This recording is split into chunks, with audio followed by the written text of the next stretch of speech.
How many experiences can I enter in the ERAS application? Should he write one personal statement for all programs or tailor it to each specialty? How do I show teamwork, leadership, and communication skills in my ERAS CV? Do I need to list every publication separately in the ERAS application? Is it okay to mention my ultimate career goals, fellowship, research? How do I avoid cliches and make my PS stand out? 4 electives in the US, all of them inpatient rotations. I want the personal statement to really reflect. I am figuring out what are going to be my signals. The hands-on experience, you get to learn the EM. Sir, do we assign IMSEL to every program?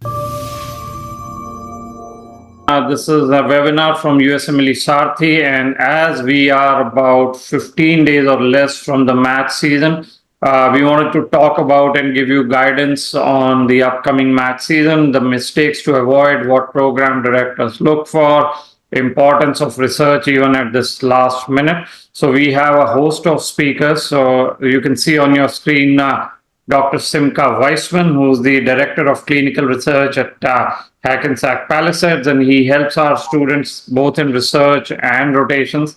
So I know he is going to go first because he has some other engagements. And then we have other speakers like you see, Rishabh is a student who's going into the math this season, and we'll have a full roster.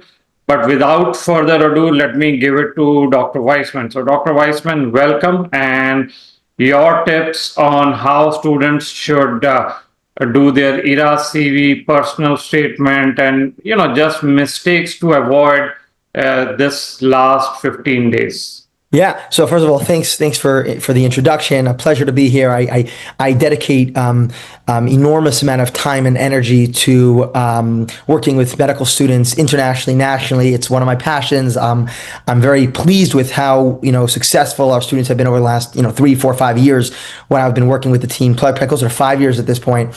One of the big things I notice is we want to be as genuine as possible, right? You want the personal statement to really reflect who you are as a candidate and paint a picture, paint an overall picture. Less important as the words exactly it says something, more important is the theme that it gives over, the message it conveys. You want to give over that you're somebody who really is enthusiastic about the field you're applying to, dedicated a lot of time at doing rotations in the field you're interested in, research in the field you're interested in, and somebody who's passionate about healthcare in general. And that's sort of the message you want to convey, and also that you'll fit into their program. That's really my thoughts on the personal statement. You want to make it very genuine, look very real. They don't really want to hear like a story, like a really bad story of like what happened to you or your family. Like they're not so much like that. If it's going to help you make your point, okay, but really you want to give over a flavor of who you are. Now, that's the personal statement. In terms of the CV as a whole, again, it comes back to painting a picture. You want to highlight your strengths and focus the attention away from your weaknesses, right? So if you had a weakness and you did very poorly on a USMLE score, please don't put that in your personal statement. Don't highlight it again, right? If you did not have a lot of clinical experience, don't talk about that in your personal statement. Stay away from that. Highlight your strengths and stay away from your weaknesses. That would be my overarching, comments. Okay, so that's great. What about how to highlight your US clinical experience? So let's talk a bit about the USCE. I think it's very important to talk about it, be able to talk about it on an interview, and also write it on your CV in an honest way. You worked with a team, other students, team of doctors. And really what they want to see is they want to see that you're an amazing clinician, amazing dietitian. They don't really, because they know you have residency for that, right? They want to see that you put in effort and you got a little bit more familiar with the US system. So again, that you showed up, you were punctual, you put in effort and energy, you showed interest in the field, and then you were very much exposed to the US system. That's what they want to see. Okay. What about research? What do they want to, because you help a lot of students in research as well. So what do they want to see when you say I've done research or I have an abstract, I have a manuscript? What do they want to see? Yeah. So again, that's a great question, Puan. So when it comes to research, I always tell students it's really important to bring the interviewer into your research, right?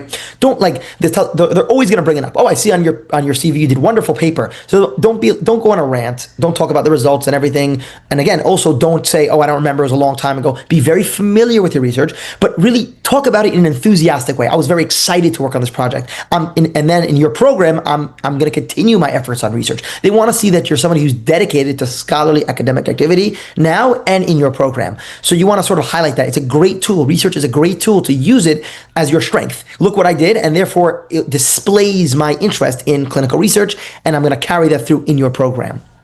Yeah. One last question, and of course, students who are interested in Dr. Weissman's research, Sneha, you can maybe post the link for Dr. Weissman's research. Even now, if they are interested, last minute, I think you are working on a manuscript for September. So Sneha, if you can post that link for students who may be interested. But last question, Dr. Weissman, importance of letters of recommendation, because everyone is now requesting LORs and they're trying to get it uploaded. So what do you feel about that? Great question. So LORs obviously are fundamental to your application. I've been working very hard over the past 2, 3, 4 weeks on uploading everyone's letters and other doctors as well. It's very important that you have at least 2 good LORs from the US in the field you're interested in. 2 good LORs in the field. You're interested in medicine, make sure they're in medicine. You're interested in surgery, make sure they're in surgery. You don't need all of them in surgery, but make sure that at least 2 of them are in the field. Ideally, you want it somebody who works with residents who can talk about like how they can compare the student to residents, how they can compare the student yourself to other students, somebody with a little bit of experience working with students and residents, and they can put that into the letter. It'll be very, very strong. Okay. Well, I think letters. I know you have to rush. Last minute tips before you head out. Yeah.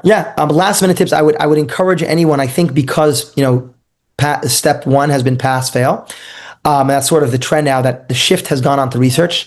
If you don't have one good paper, I would really encourage you to get at least one good publication in. You don't have to do it with me. You can do it with anyone. You can do it with yourself. It happens to be we're like just started a new project, which we're going to submit before the match. We're going to submit that before the match. If anybody doesn't have any research, it might be a very good opportunity for you. If you have research, wonderful. I hope everyone has a very successful year. I hope your research, I love when students email me after, oh, Dr. Weissman, I had an interview and they talked all about the paper we worked on together. Or, they said your letter was excellent. I love feedback like that. It shows that it really helped what you guys did. And that's kind of the goal here. If what I'm doing is not helping, I don't want to be part of it. I really want to be part of your journey. I want to be part of a positive results. So I love when I hear good feedback. Interviewers spoke very highly of the letter. Interviewers spoke very highly of the research we did together. That's what I love to hear. So good luck on everything, guys, and keep up the good work. Stay positive. There's a big light at the end of the tunnel. All right. Thank you, Dr. Weissman. Appreciate your time on a Sunday. Pleasure.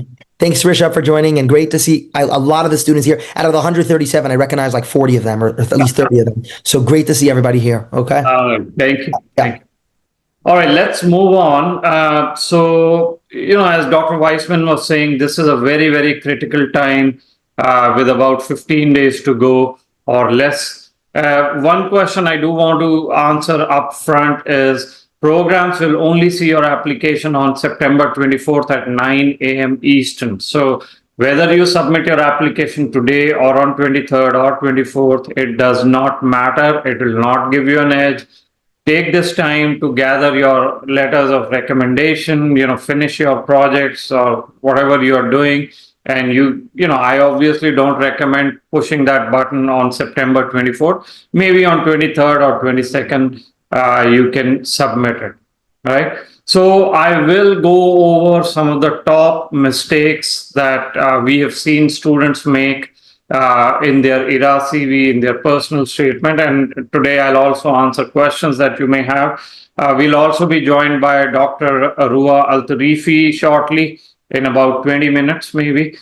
She was a former program director at Corwell Health, so she has done it for about 5 to 6 years as a PD. So we'll get her thoughts as well. But it gives me a great pleasure to introduce Rishabh Goel. He is a recent graduate. He is going into the match this season. So, we wanted to invite him to just chat with him and see how his season is going. how he's putting together his application and his thoughts. So, Rishabh, welcome, and over to you. Talk to us about. I think you did research with Dr. Weissman, and in general the application. Thank you, sir, for having me here. Hello, all. I hope you're having a great weekend. So, right now, I want to start with the research projects. So, it was my last rotation with Dr. Simka Wiseman in December 2024. And since then, we have been a partner in the research journey. From January up till this September, we have published, we have been a part of 4 publications. 2 of them are already published in PubMed index journals, which are open access and high impact factor. And 2 of them are going to be submitted this week. So I think it has been a really good journey.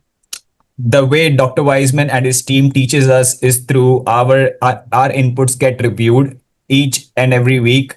So we know where we are going and they make tweaks to our inputs.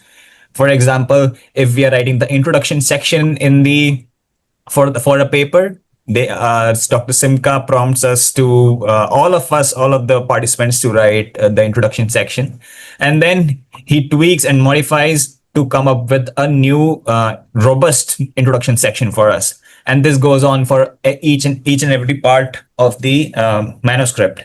Secondarily, we have biostatistician support. So statistics are being handled by Hackensack University residents only.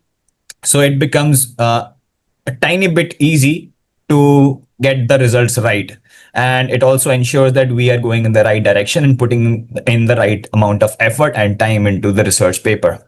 And I'm looking forward to do more research with him because of the sheer results which I got by being in partnership with Dr. Wiseman. Yes, I think that is about research. Good. So, in general, how's your application coming along? What has been your experience? Just talk about it. Okay, so I am a recent graduate. I appeared for my step 2 in April this year, and I gave my step 1 in 2023 April again. I graduated in 2025 June. So I'm a recent graduate, and I'm a high scorer, and I am from a renowned college from India. This time I have the last year I've also completed 4 electives in the US, all of them inpatient rotations. And right now I am figuring out what are going to be my signals, and I have filled my ERAS experiences section. And the third part, which is remaining, that I need to assign the LORs, because I still have 1 or 2 LORs to be uploaded right now. So I'm waiting for them. Maybe in the next 2 to 4 days, they will be uploaded, and I'm ready to go. Okay. Well, thank you very much, Rishabh. This was great, getting your perspective and your experience, especially in research. So, you're welcome to stay, and if you have any questions, we'll also discuss those, okay? Thank you. Yes, Doc. I appreciate it. All right, let's move on. I do want to answer some questions that have come in the chat, and then, we can move on. I do have some of the mistakes that I have identified. So what do you, some of us don't get MSP from the school. What do you think about it? You got to really reach out to ECFMG. They should be able to handle that. And, they should be able to give you alternatives. If research is submitted and under peer review with the journal, is it still okay? Yes, this is okay. In the last 15 days, I don't think if you start now, anything is going to be published. Even Dr. Weissman's research will be submitted. In fact, like Sneha did post that link if you are interested. I have a conference publication which will be presented the next month. Yeah, so that means it has been accepted. You can obviously go about it. What to enter in PG training if there's been no internship, for example. So postgraduate training is mostly home country residency. Is Dean's letter and good standing from original country important? Dean's letter is MSPE. Good standing, I think, is a requirement for ECFMG certification. I don't know what it means by the original country. Okay. I will come back to the other questions, so don't worry about it as we move on. I'm just trying to answer some of the questions that I see.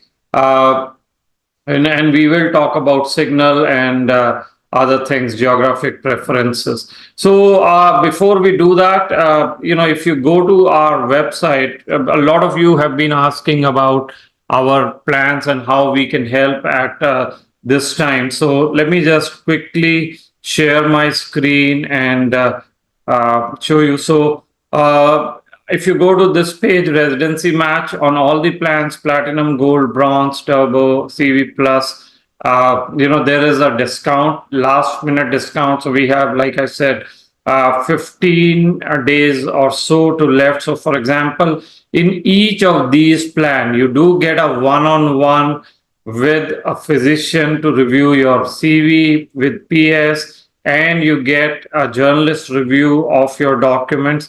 Then, for example, depending on the plan in Turbo, you get all the interview preparation classes as well, digital access. So look through all the plans here in gold, bronze, platinum.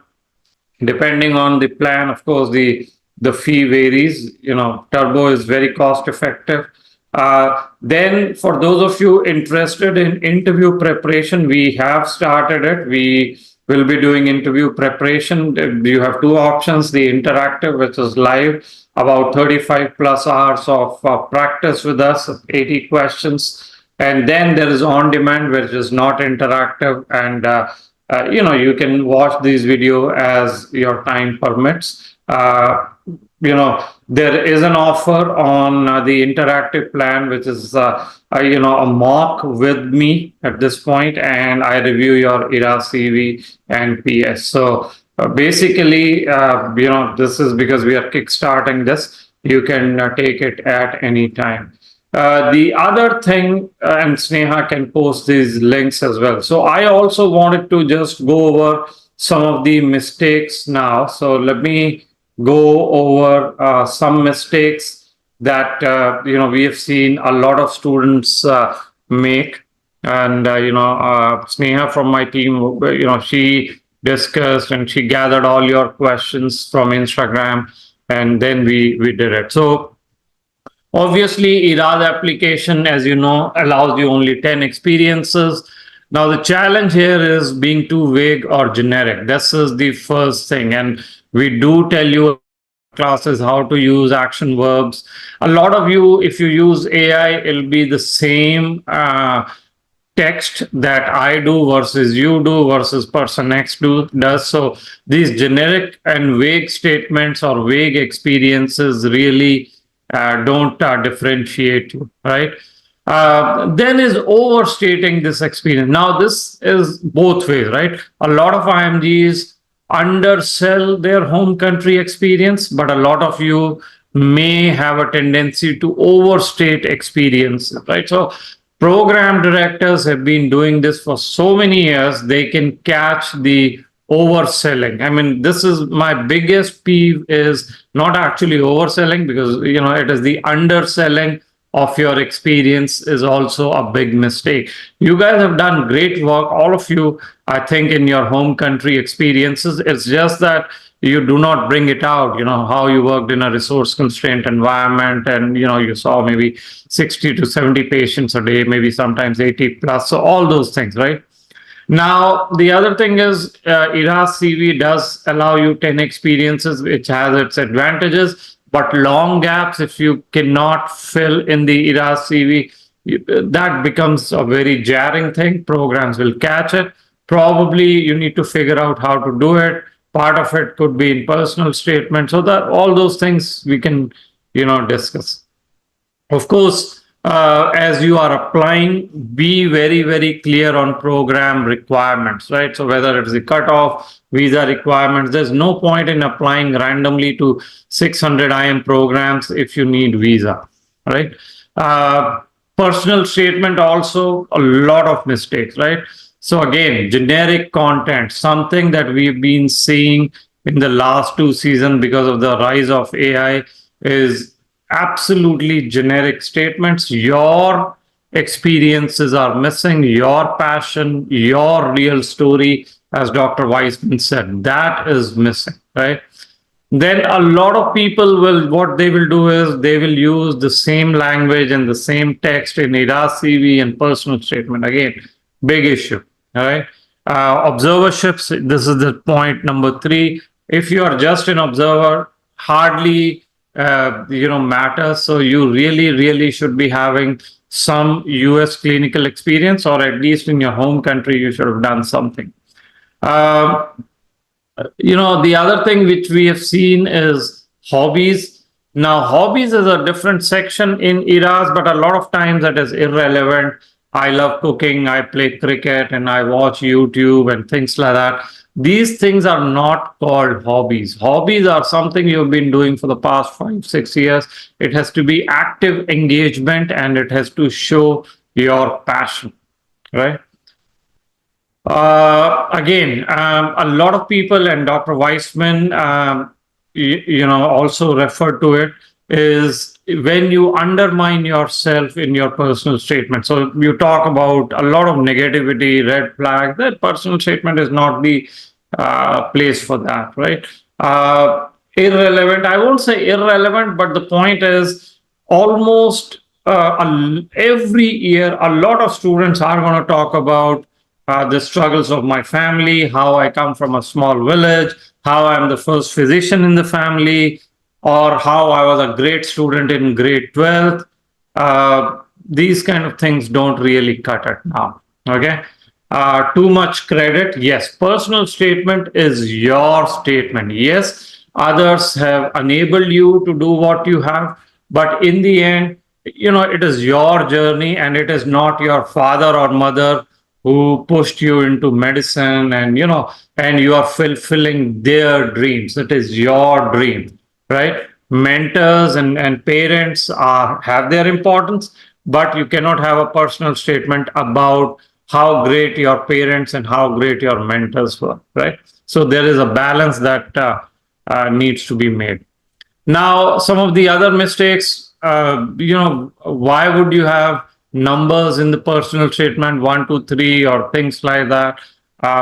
Quotes from famous personality. What value are you adding if you are telling me what Mother Teresa said or someone else, right?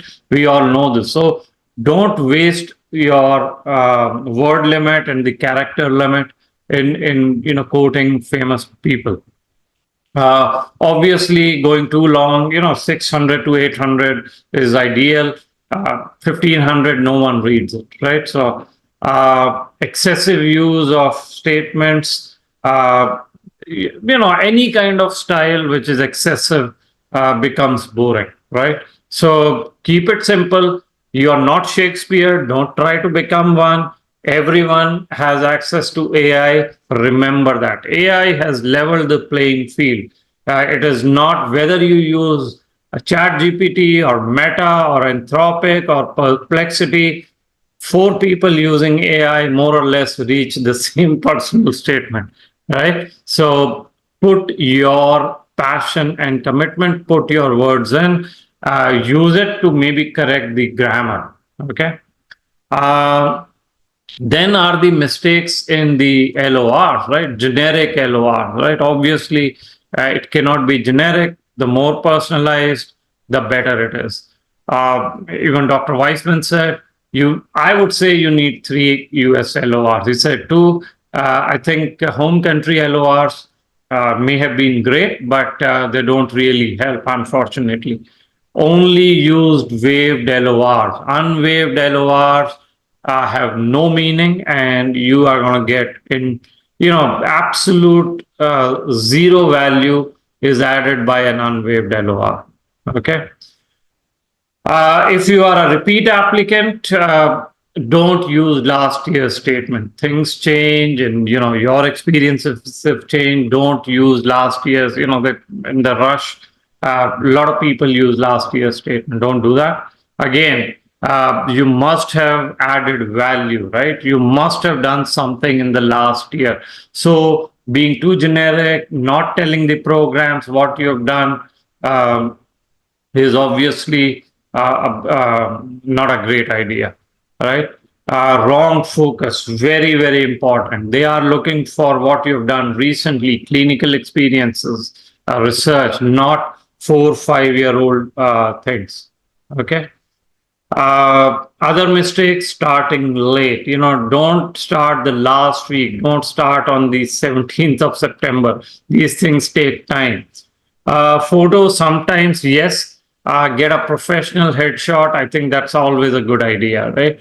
Although, of course, the phone cameras have become great in the last few years. But again, be conservative, go for a professional headshot.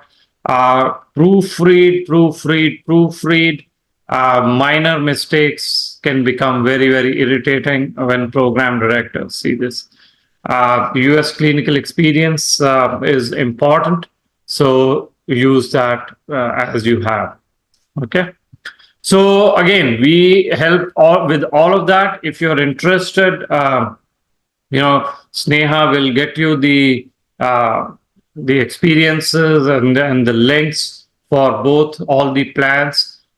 So take a look at that, and we can still help. Okay, let me also go over some of the other questions, because I know you are here for questions and we are here to answer. What is considered a long gap? I think more than 6 months is a gap. 2 3 years obviously is a gap. If you have taken 1 year extension in your med school, it's an obvious gap. Is it okay if I use a famous quote? Again, why not use a famous quote? Doesn't add any value. Everyone knows that no one gets inspired by these quotes. Okay. So if you want to use it, go ahead. Thoughts on combining ERAS experiences? Yeah, I mean, obviously, if you have, if you are an older YOG, many of you will want to combine it, but it depends on which experiences you combine. They have to be relevant, right? That's what our team can help you with. Okay, so yes, of course, you can combine. Tips on which programs to signal, it depends on your profile, it depends on so many things. There are 600 plus programs in IM. I don't know what the question is. US hospitals through US rotations. If year of graduation is 2018, 4 years of working experience in a hospital, is it something to put into personal statement? I don't understand the question. What would you put in personal statement? Personal statement is not your CV. Personal statement highlights your journey. Is it okay to mention publications which are not PubMed index? Of course, at this point of time, you play with what you have. How to pick most valuable experiences? Again, we have to look at what those experiences are. Different students do it differently. It could be the most stressful experiences. It could be the more experiences where you learned a lot. Older YOGs probably will have COVID experience. So it all depends, My ERAS doesn't let me upload MSP. I have no idea. Maybe there is something wrong with it, because the programs or your med school should be able to do it. Some students been able to do it. Would step 3 results be useful for IM or FM match? It depends on your profile, right? Recent graduate with a 250 does not need step 3. Older YOGs with a lot of gaps, low scores attempts could be important. Yes. How do we address tele-rotations? Do we state it as that? What and how does it work? So a lot of tele-rotations, depends on what they have mentioned in the LOR. So if it's a didactics, you mention like that. There are tele-rotations where you get patient experience. So, you are able to interact with the patients, you are able to use EMR system. So it also depends on that. So depending on what type of tele-rotations you used. Yes, Rishabh, did you want to answer any questions or did you have questions? Yes, doctor, I have a question. So I have two questions mainly. Sir, do we assign IMSEL to every program?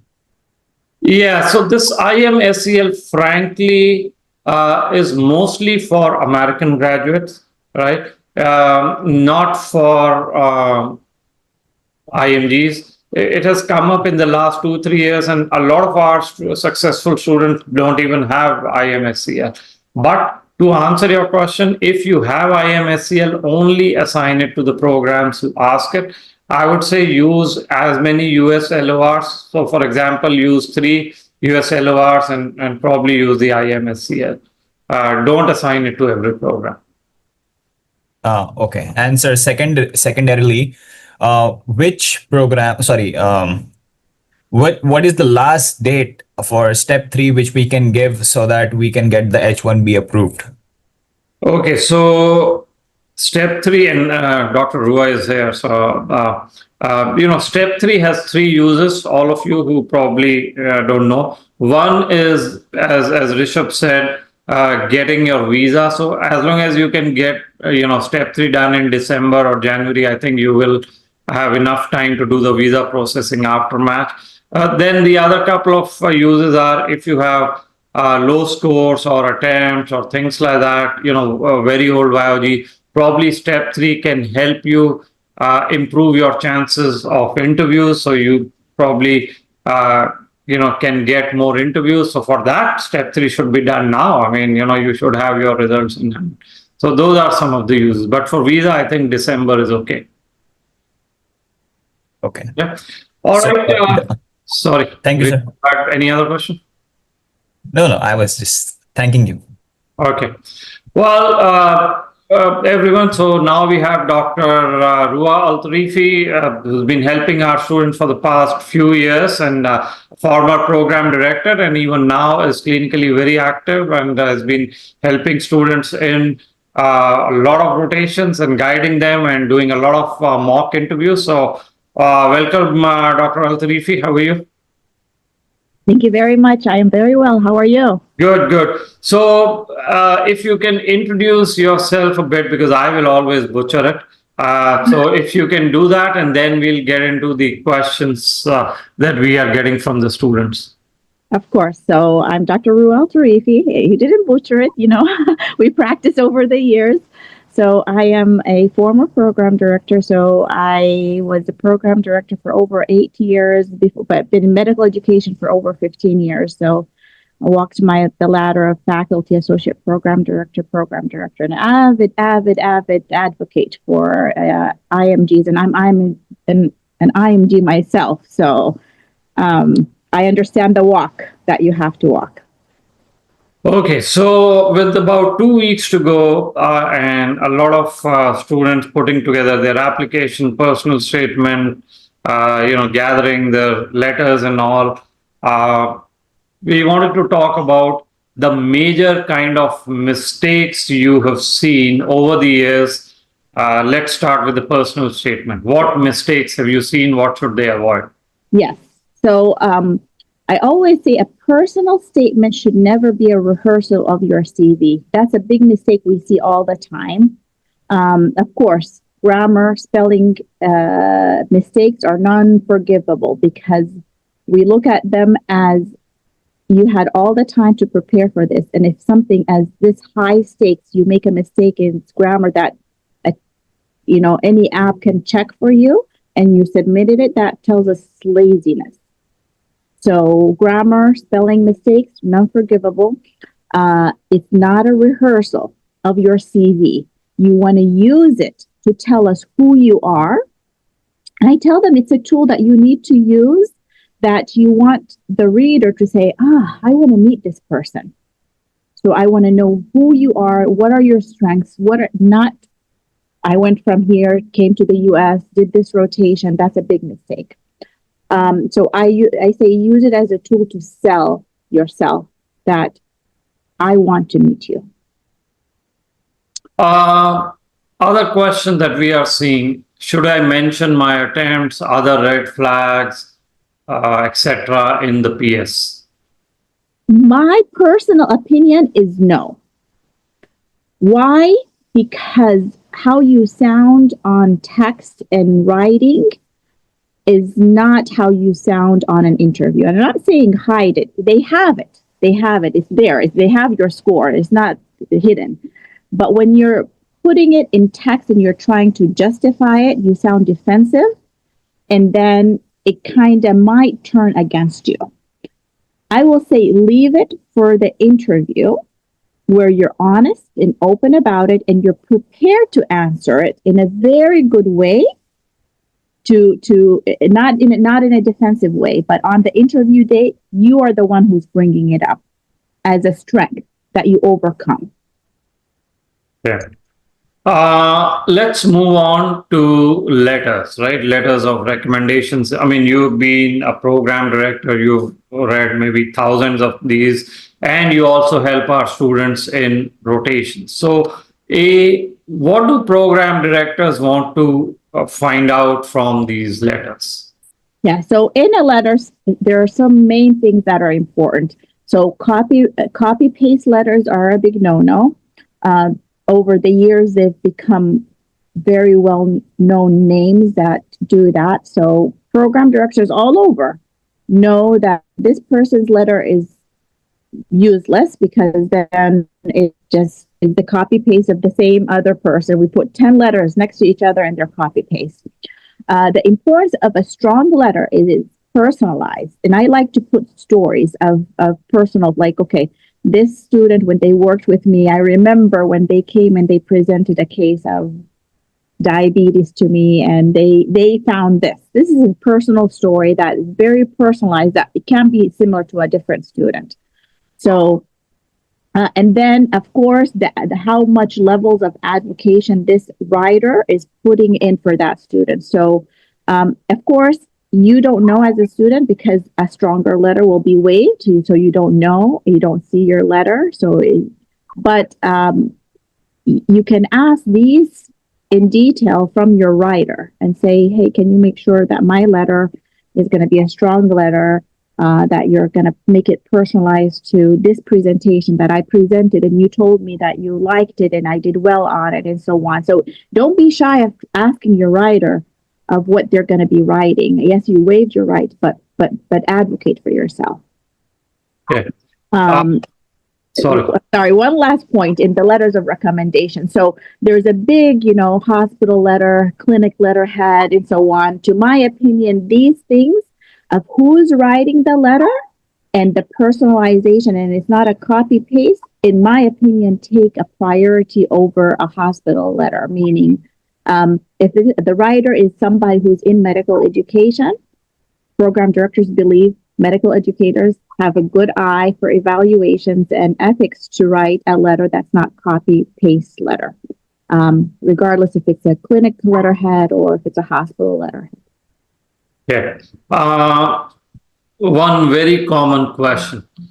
Can I use FM letters for IM or vice versa, cross-specialty letters? Yeah, if your goal on the interview is to say, I'm interested in primary care, I think it's okay. But if you use and say, I want to go and do sports medicine, or I want to do, if it's gearing toward one of the specialties in more detail without cross-referencing the other specialty, then the faculty will think you're double dipping. You're applying for both as backup, and you want to show them your interest in that specific specialty. How do students mention tele-rotations? A lot of students have tele-rotations now. So I'm switching gears and coming to the ERAS CV. Yes. So they didn't get visa, they had to do tele-rotations. How do they use tele-rotations? They can put tele-rotation as a strength and say, since COVID, tele-rotation was used widely. That was a good thing for patients who can't have outreach to medicine and so on, that we could still see them. So it was important for me to learn tele-rotations as one thing. In addition to, I had difficulties you can be honest, I had difficulties with obtaining visa on time. So I wanted to make sure that my application was ready on time. And this was a very great opportunity for me to use. And I learned something that is critical for me to learn during residency that will be used. Yeah.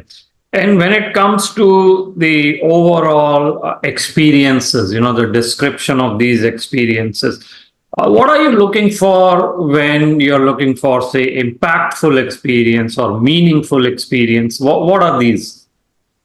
So I always, when I review CVs with students, I say make your CV colorful, meaning give a variety of things. Give in your experiences, you want a touch of everything. So some volunteer work, some research work, some inpatient work, some outpatient work, some hobbies, some leadership skills. So even if it wasn't medicine related, meaning if you had to be a manager of a store, you put that experience because it talks about character. So when you make it like you're giving them traits of you in different colors, they get to see that. That's the first thing. The second thing, an impactful experience. I meet a lot of students who come and they say, I don't have anything to write on impactful experience, so I'm going to leave it empty. Don't leave it empty. Utilize everything there as a tool to say, we're IMGs. We have impactful, but you just have to think and figure out what impacted you to be who you are today. And there is a story there, and you have to put it different. Don't double dip again. Don't say a story that was tragic in your personal statement and then come and mention it again here. There are going to be different impactful experiences, because at the end of the day, your CV, your personal statement should make the person who's reading you on paper say, wow, I want to meet this person. So utilize every piece of it for your benefit. Okay. Before we wrap up and let you go, can you talk a bit about your rotations? A lot of questions about students wanting to work for you. So if you could talk a bit about day in the life as a student comes to you and rotates with you. Yes, of course. So we do our rotation. It's a hands-on experience. You get to learn the EMR system. You get to speak with patients, examine them. You get to enter notes, orders in the EMR system. It's a hands-on experience. All the students, thank God that all rotated with me, came and they said, now they're ready for residency. My goal is to prepare you for residency, that from day one in residency, you feel equipped, that you can go ahead and dig. I recently had a student. I'm pretty sure he told me the story, so he's okay with me sharing it. His wife is in a family medicine residency program. So he was doing the rotation with me, and then his wife lives a little further. So on the weekend, he'll go spend the time with his wife. So he said he went and his wife had clinic the next day, and he's saying, okay, he's looking at over patients with her.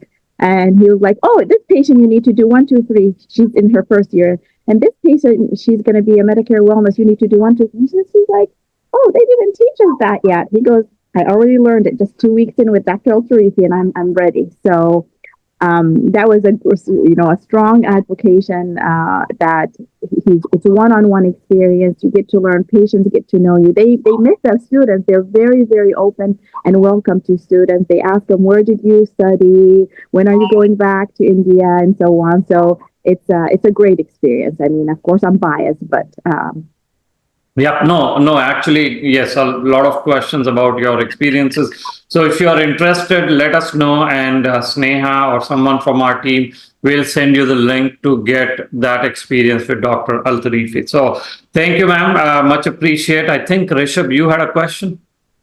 Yes, Doctor. Dr. Rua, this question is for you. sure. I'm honored to have you here. So I am applying this year, but I face one problem with my application, and which is I do not have any experience in the East North Central region, but I am about to signal most of the programs in that region because the sheer the Friendly strength of the IMG. programs and the curriculum is spectacular, and Yeah. it's nowhere to be found anywhere else. So how can I frame my geographic preference for that region? So do you have, you always want to give them good reasons, right? If it's a culture match, if it's a family support, if it's, the diversity. So you can say, I trust that I will, it depends on which one you choose. So if you have, I'm pretty sure you might have some friends or relatives in the area. It is a very diverse area, more than others. You can say from the cultural diversity, from the culture, I have friends and family support, and this is where I feel I will grow faster as a physician and so on. Nobody's going to come and look up for addresses and so on and say, where's your family? Where's your relative? This is just wink, wink. You can say that. And you don't have to have a rotation in the area. Okay. Yes. So you don't have to say I experienced it or so on.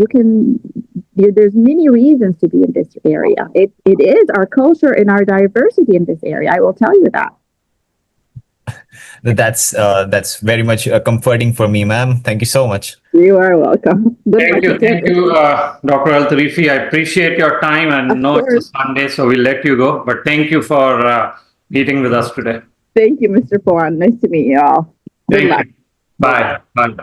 And Sneha has put the links for Dr. Al-Tarifi's rotation. So if you are interested, click on that link. Let us know how we can help. So let's move on. I will take other questions that I see. So again, if you are interested with Dr. Al-Tarifi, let us know. If you are interested in our match plans, also let us know. Okay, so what questions? Let me see if you have questions. Is it okay not to have a geographical preferences? Again, I have to look at your profile and the application. It's not a very simple yes or no answer. But it's okay not to have it in general. There is no hard and fast rule. You're not required to have it. Can graduates do hands-on? Yes, absolutely. There are only a few states that don't allow hands-on, but like Dr. Al-Tarifi said, Michigan, Chicago, or Illinois, New York, New Jersey, Texas, they all allow it. Can you use LORs from 2 years ago? It's not recommended. You can still put that experience in the one of those 10 experiences, but a 2-year LOR is too old. Okay, so it is the recent experiences that you should have LORs from. Is it advisable to apply for IM-FM combined programs for 4 or 5 years? It's up to you. I don't know what the question is. So if your profile is that, probably think about it. But generally, all the students who do dual med peds or peds neuro, they give up one specialty because you got to do the boards for both. Okay. What to write in honors and awards if you don't have one? I wish I could help. If you don't have anything, I don't know. I mean, I'm sure you can find out something that you did. If not, we can figure something out. But if you don't have it, leave it blank, I guess. Okay. I have an attempt in step 3. My biology is 2022. CK is 250. Well, I mean, yes, step three attempt is a big setback, but you got a 250 in CK. Go for this cycle. Why not? Right? You've already prepared everything. You have step three. Maybe, that's where a lot of outreach can help, and our team can tell you how to actually reach out to the program to the best of it. But I think with a 250, you should go ahead. Can we still do rotations now, or is it too late? It may just be too late. It's already 7th, unless whatever rotations you do, they will give you an LOR by 20th. If they can do that, then that may be fine. Attempt on step 1. I don't know what the question is. So, can a non-US doctor upload LORs? Yes, they can. People do have home country LORs. Yes, they can make an account on AMC. 245 on step 2 for a new grad, not having step 3. You don't have step 3, there's not enough time, so go with it, and then we'll figure out what to do. Which 3 experiences would be topmost, volunteer, research, or USCE? I would say USCE obviously comes the most important one, but like Ruha said, you have to have a well-balanced CV. Volunteering, research, USCE, all of that have to be there in those 10 experiences. Home country residency, I have 2 US LORs. Can I use 2 home country LORs? I mean, you can, unless you have any other option. I don't know what options you have, but you can sit down with us. We'll figure it out. At this point, it's all about how you play your cards at the last minute. If you don't have 3 US LORs, you probably cannot use it. What if I don't have US experience, but I have a 250 in my CK? Am I good to go for this match? Yeah, absolutely. You're good to go. Maybe do a tele-rotations. You can still get LORs, and you should be good to go.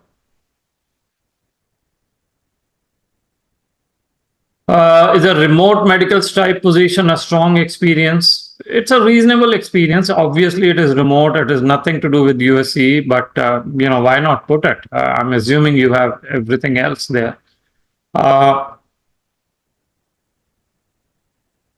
Okay. What else? I mean, I want to write voluntary experience, work experience section. 1 is from US, 2 is from India. I don't know what to write in the organization name. The name you have to find out. So advisable, yes, of course you can write it. Is it okay to use 1-year-old LORs? Again, I don't know without looking at the experience. 1 year may be okay, unless, if you have done 3 USCs this month, preferably those would be important. Is the chair letter relevant for IMGs or just AMGs? I think the department chair letter is not relevant for IMGs. This is mostly AMGs. Your home country department chair letter doesn't really matter. You got a MSPE. My observership has been hands-on. Would that be okay to mention in the PS? It depends on how your PS is flowing and how it ties everything together. My medical school is not registered with Texas Medical Board. All my family US experience priorities were in Texas.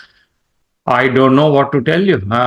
If your medical school is not registered in Texas, you probably will not be able to apply to Texas programs, but you got to check with ECFMG.